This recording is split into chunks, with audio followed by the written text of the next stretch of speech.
Panimula, hindi kailanman nila isiniwalat sa iyo ang tunay na kalikasan ng realidad, ang mundo sa paligid mo, ang buhay na iyong ginagalawan, ang mga pangyayaring iyong nararanasan. Paano kung ang lahat ng ito ay hindi tulad ng iyong inaakala? Paano kung ang lahat ng aral na itinanim tungkol sa ating pag-iral ay kalahati lamang ng buong katotohanan?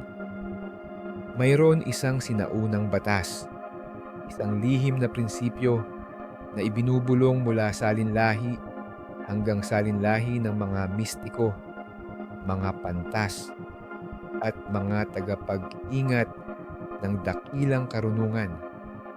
Ito ang pundasyon ng buong paglikha, ang susi upang mabuksan ang tunay na kapangyarihan ng isipan, ang unang prinsipyo ng 7 batas hermetiko. Ang sansinukob ay mental. Ang lahat ng iyong nasasaksihan, nahahawakan at nararanasan ay likha ng kamalayan mismo. Ano ang ibig sabihin nito? Tayo ba ay nakakulong sa proyeksyon ng isipan? Taglay ba natin ang kapangyarihang baguhin ang mundong ito? At kung totoo ito, bakit ngayon ang agham ay tila gumagabay sa parehong landas? Ngayon, ating bubuksan ang mga hiwaga sa likod ng prinsipyo ng sinaunang batas na ito.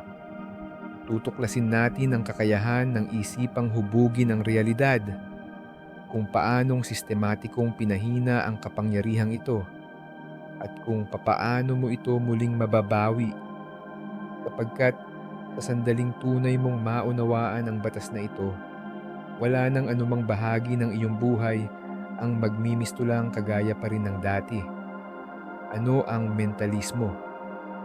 Sa loob ng maraming siglo, itinuro sa tao na ang realidad ay isang pisikal na mundong hiwalay sa atin. Isang mundong sumusunod sa batas ng materya at lakas. Tayo'y napaniwalang tayo ay maliliit lamang na nilalang, nakabukod sa sansinukob, mga tagamasidlang sa isang mundong walang pakialam. Subalit ibinunyag ng mga hermetikong guro ang isang mas malalim na katotohanan. Hindi materyal ang realidad. Ito ay isipan. Ibalyon, ang pinakakilalang teksto ng pilosopiyang hermetiko, nakasaad, ang lahat ay isipan, ang sansinukob ay mental. Ibig sabihin, ang bawat karanasang tinatahak natin ay hindi lamang basta nagaganap sa atin. Ito ay nahubog sa pamamagitan natin. Ang panlabas na mundo ay hindi basta-bastang kalipunan ng mga bagay na matibay at di nagbabago. Ito ay isang mental na proyeksyon, isang likha ng kamalayan mismo. Isipin mong ika'y nananaginip. Sa mga sandali ng panaginip, lahat ay tila totoo.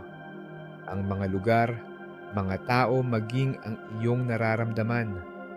Ngunit sa iyong paggising, natauhan kang lahat ng yon ay likha lamang ng iyong isip. Ngayon, dalhin mo ang ideyang iyon at ilapat sa tunay na buhay. Matagal nang itinuro ng mga sinaunang tradisyon na ang sansinukob ay gumagana sa paraang katulad noon. Ang ating nakikita at nararamdaman ay isang ilusyon na hinabi ng isipan. Sa Hinduismo, ito'y tinawag na Maya. Sa Budismo, ito'y Samsara. Maging ang makabagong pisikang quantum ay nagpapakita na ang realidad ay hindi kasing solido ng ating inaakala. Ipinapahayag ng prinsipyo ng mentalismo na ang ating mga isipan, damdamin at pinakalalim na paniniwala ang nagsisilbing plano ng ating realidad. Ang sansinukob ay hindi hiwalay sa iyo. Tinutugon ka nito.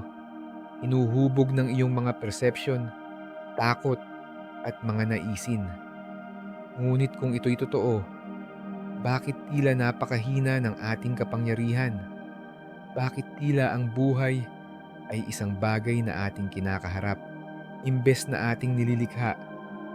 Ang sagot ay nakatago sa isa sa pinakamalaking panlilinlang ng kasaysayan, isang ilusyon na naglimot sa atin sa tunay nating kapangyarihan. At upang ito'y mapagtanto, kailangan nating bumaling sa agham, ang prinsipyo ng mentalismo sa agham. Sa libu-libong taon, ipinahayag ng mga mistiko at pilosopo, ang realidad ay likha ng isipan. Ngayon, ang agham ay nagsisimulang humabol.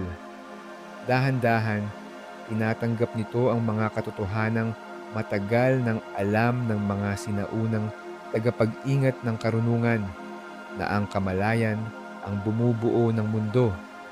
Isa sa pinakatanyag na ebidensya ay nagmula sa eksperimento ng pisikang quantum, ang eksperimento ng dalawang siwang. Sa pagsubok na ito, ang mga elektron ay pinapadaan sa harang na may dalawang butas.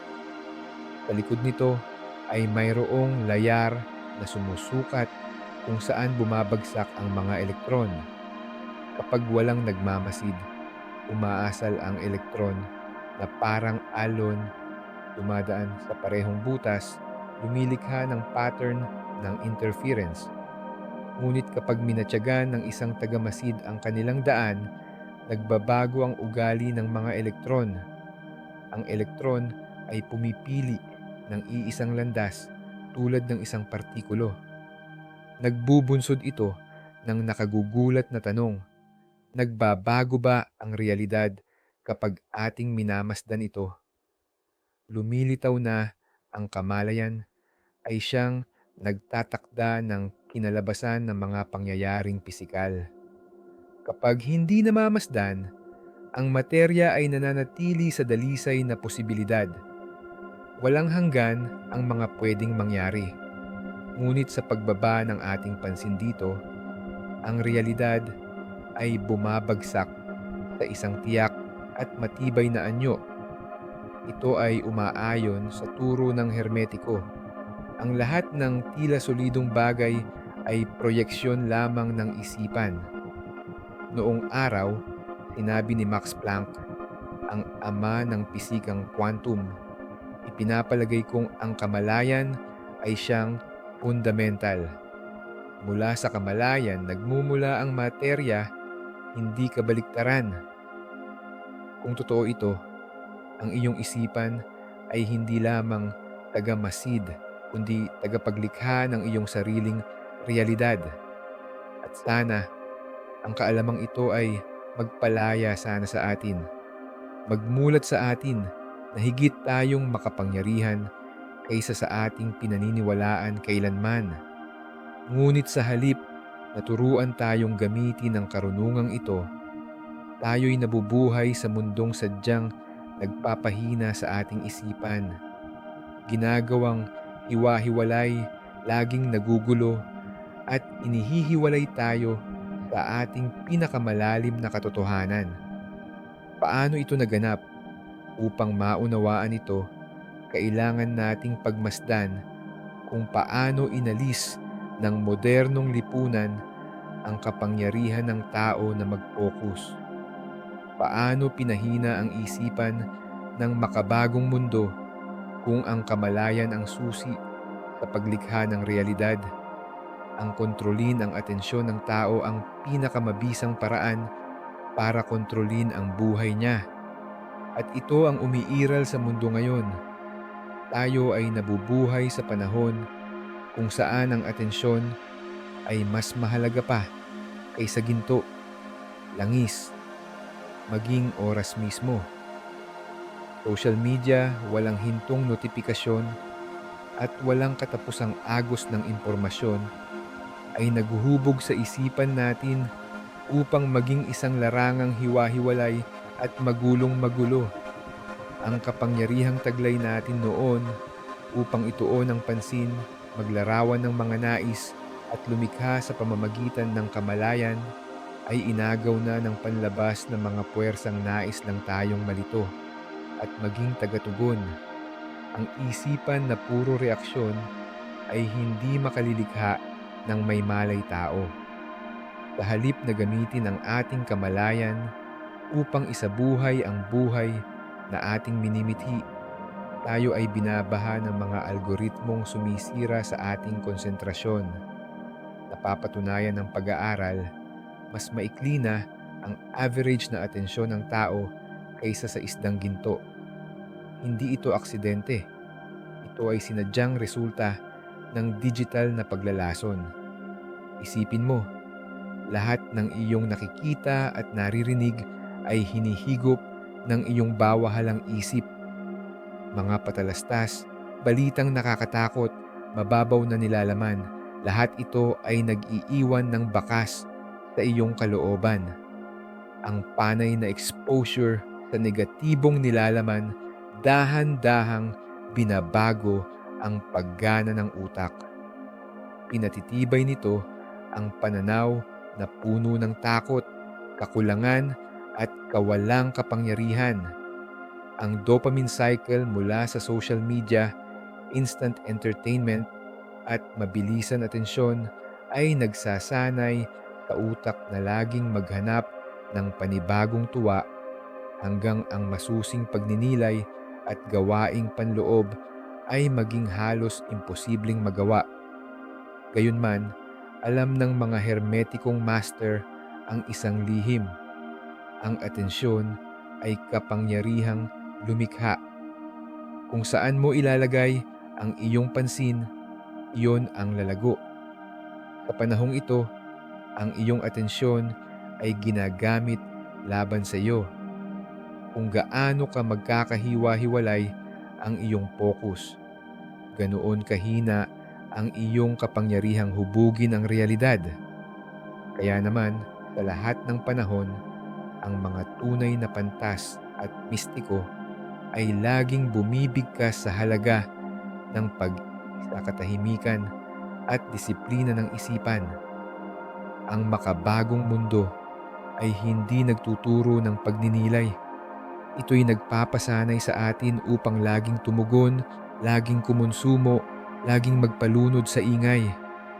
Hanggat ang iyong isipan ay nilalansag, ang iyong lakas ay nanatiling natutulog. Ngunit may lihim na hindi nila hangad ibunyag. Kung mapanunumbalik mo muli ang iyong kontrol sa atensyon, maaari mong mabawi ang kontrol sa iyong realidad. At ito ang susunod nating pagtutuunan, ang kapangyarihan ng katahimikan bilang susi sa pag-unlock ng potensyal ng isipan.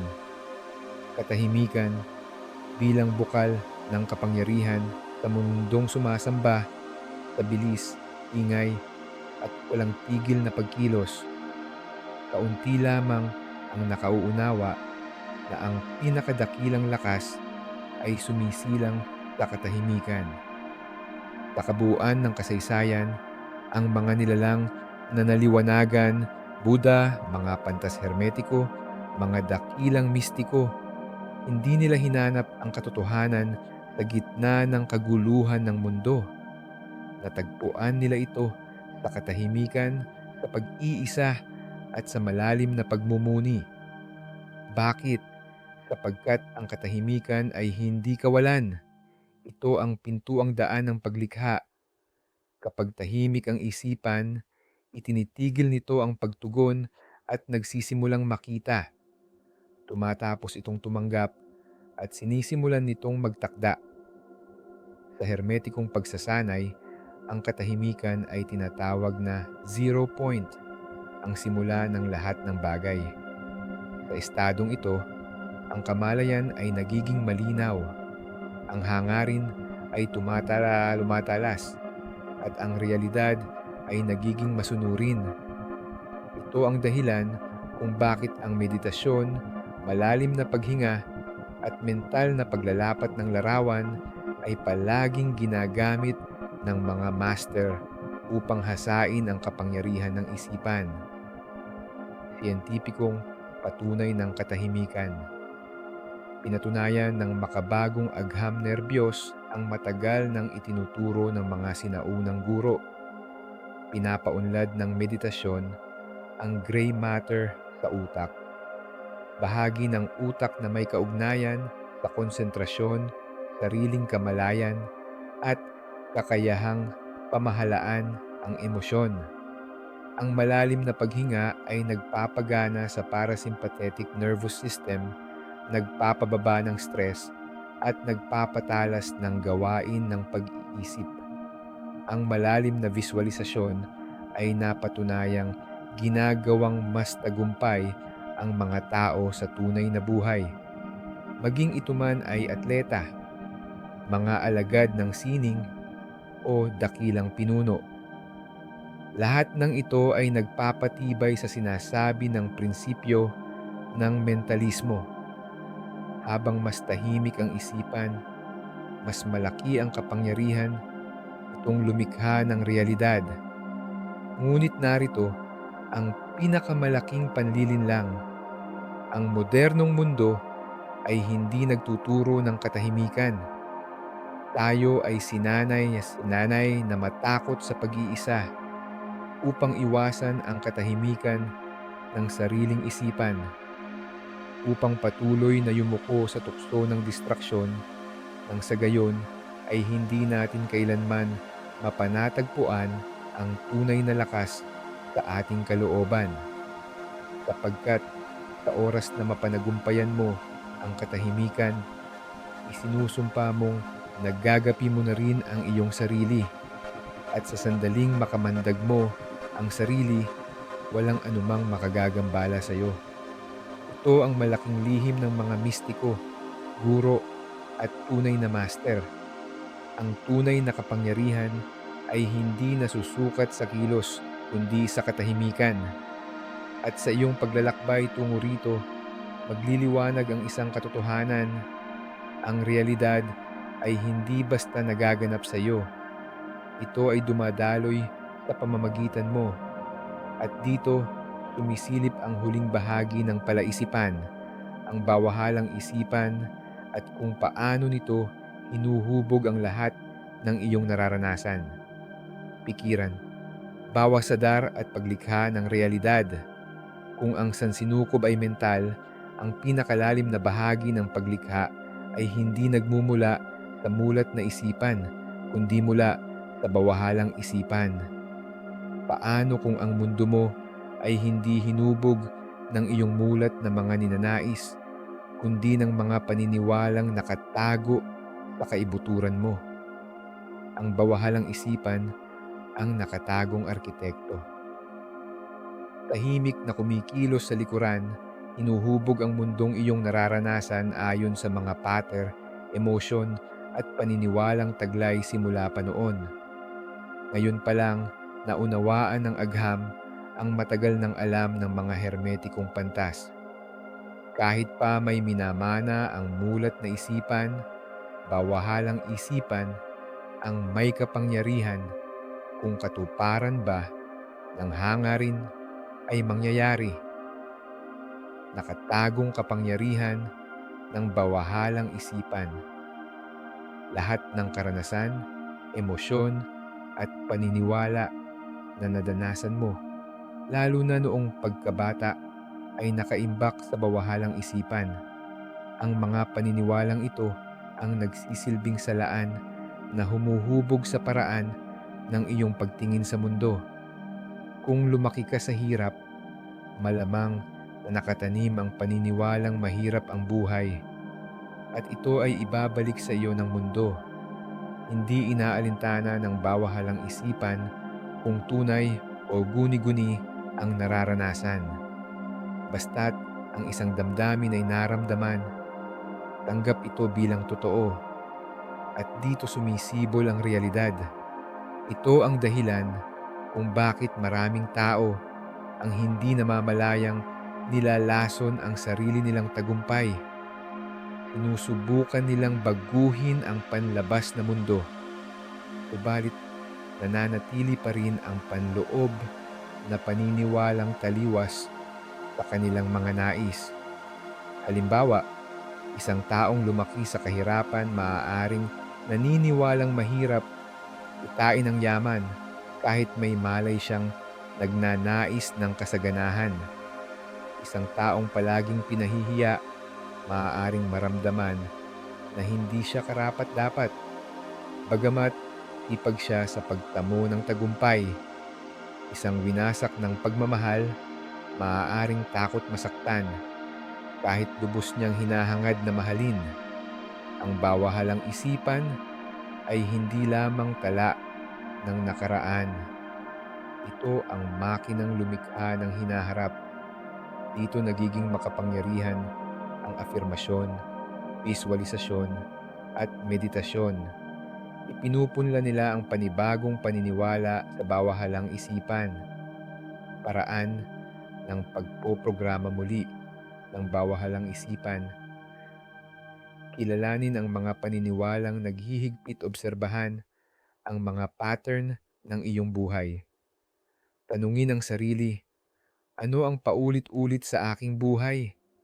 Sa ilalim ng bawat masakit na padron, nakatago ang isang bawahalang paniniwala. Dua, palitan ng bagong paniniwala. Gamitin ang afirmasyon, visualisasyon, at meditasyon upang itanim ang mga paniniwalang ninanais mo. Bigkasin, karapat-dapat ako. Ako ay masagana. Ako ay makapangyarihan. Ulitin mo hanggang tumanggap ang bawahalang isipan. 3. Gamitin ang emosyon bilang pangpalakas agad na tumutugon ang bawahalang isipan sa emosyon. Kapag isinalarawan mo ang isang bagay, madama mo ito na animoy totoo na. Dito nagmumula ang lakas ng paglikha. Paternaliyat. Umapit sa katahimikan. Ang katahimikan at meditasyon ay binubuksan ng pinto patungo sa bawahalang isipan. Sa katahimikan, umaahon ang mga dating paniniwala sa ibabaw. Sa sandaling iyon, kaya mo na silang bitawan at palitan. Pinakamataas na katotohanan ng mentalismo. Ang sansinukob ay hindi nasa labas mo. Ito ay nasa loob mo. Lagi nang lumilikha ang iyong bawahalang isip, maging alam mo man o hindi. Tanging tanong, ikaw ba ang humuhubog sa realidad o realidad ang humuhubog sa iyo? Ang sino mang nagmamay-ari ng kanyang kalooban, nagmamay-ari ng kanyang buhay. Sapagkat sa sandaling maunawaan mong tunay na ang daigdig na ito ay mental, isang katotohanan ang mabubunyag. Hindi ka kailanman basta tagamasid. Mula pa sa simula, ikaw ay lumikha. Pangwakas isiniwalat ng unang batas hermetiko ang katotohanang bibihira ang nakakaunawa. Ang realidad ay hindi basta tinatahak. Ito ay nililikha natin. Ngunit upang lumikha ng may malay, kailangan nating bawiin ang kontrol ng ating isipan. Hindi ang panlabas na mundo ang dapat munang baguhin, kundi ang panloob na mundo. Ang tanong ko para sa iyo, naniniwala ka bang ang kamalayan ay humuhubog ng realidad? Ibahagi ang iyong saloobin sa mga komento. Binabasa namin ang lahat. At kung ang karunungang ito ay umantig sa iyong kaluluwa, panoorin pa ang aming mga susunod na video upang magpatuloy sa lalim ng paglalakbay na ito. Sapagkat ito ang sinaunang paanyaya na walang sawang umaalingaw-ngaw sa bawat panahon. Magising ka, sakupin ang iyong kaisipan, at buuin mo ang iyong mundo ng may kamalayan. Ang paglalakbay ay nagsisimula sa iyong kalooban, at ang kapangyarihang ito matagal na nitong ikaw ang may-ari. Maraming salamat sa iyong panonood.